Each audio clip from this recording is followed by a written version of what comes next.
Power Perspective is sponsored by Grand Valley State University.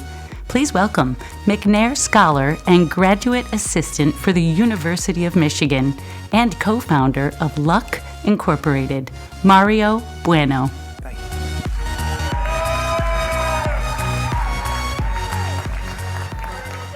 Hello, Detroit. Hello, Detroit. How you doing? I'd like to give God all honor and glory for the reason me being here today still. Department of Neighborhoods, District 6, City of Detroit Mayor continues to believe in us, and Detroit Regional Chamber. When we speak about 150,000 residents under the criminal justice system currently in Detroit, we're talking about approximately 1/5 of the population. When we speak about, for example, 9,000 current residents are living in Michigan prisons throughout Michigan.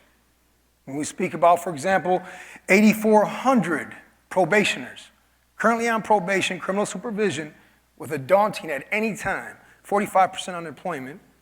When we speak about 2,400 parolees under criminal supervision in Detroit, at any time 75% unemployed.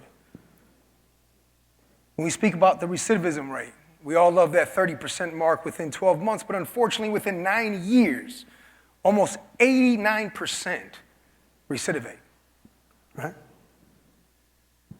Why should we care? Why should Detroit care, for that matter?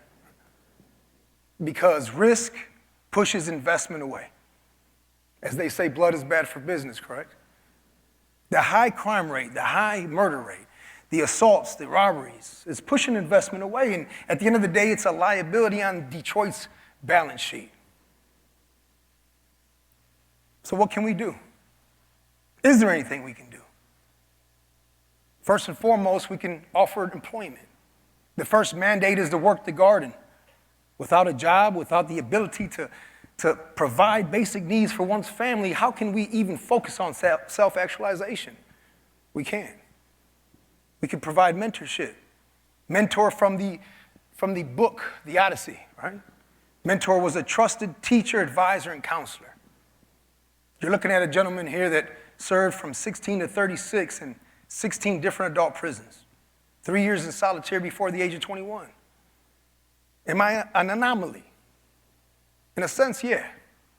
I had the proverbial stick, the 20 years of incarceration that I well deserved, the accountability factor, but I also had a huge carrot. I had a mother that looked me in my eyes and said, you will be held accountable for this, but I would never leave you. I had a father that said, I won't pay for your education, son, because I don't agree with what you did. Excuse me, let me rephrase that, and we don't go back, so I'm gonna move forward. I had a father that said, I won't pay for your attorney. However, I'll pay for your education. Right? Mentorship does matter. Luck Inc., Leadership Under Correct Knowledge, is a 501c3 nonprofit in which I co-founded with a group of men in which I am the byproduct thereof. They mentored me before I came home. They taught me how to restructure my paradigms, my thinking patterns, my us versus them. They taught me to look in the mirror as opposed out the window. Detroit's next decade. At times it becomes disheartening when I think about it. When I see a murder happen at least once a day, or if I see a shooting every few hours, I have this affinity for a news app on my phone, and my wife hates that I read the news all day, every day, but I'm concerned about Detroit's next decade. And the truth of the matter is that Detroit's next decade is incumbent upon us. That we are the framers, the shapers of Detroit's next decade. We can embrace the paradigm Detroit versus everybody. Sounds tough, right? I love the guys who made it, trust me. So please don't sue me. However, I assert that if Detroit's next decade is going to be a self-sustaining economic model that we can scale to size in Chicago, DC, if it's to be sustainable, we have to focus on this population that's the highest of risk. We're talking about a population of 5% that is more than likely pushing out 50 to 75% of investment. Why would I invest if I'm afraid of robbery and murders? The question is, should we continue with the paradigm that's not working? Detroit versus everybody. Or should we simply tweak it a little bit, kind of like Tiger Woods? The golf swing, I'm sure there's a lot of golfers in here, right? Just tweak it 1.5% to Detroit restores everybody.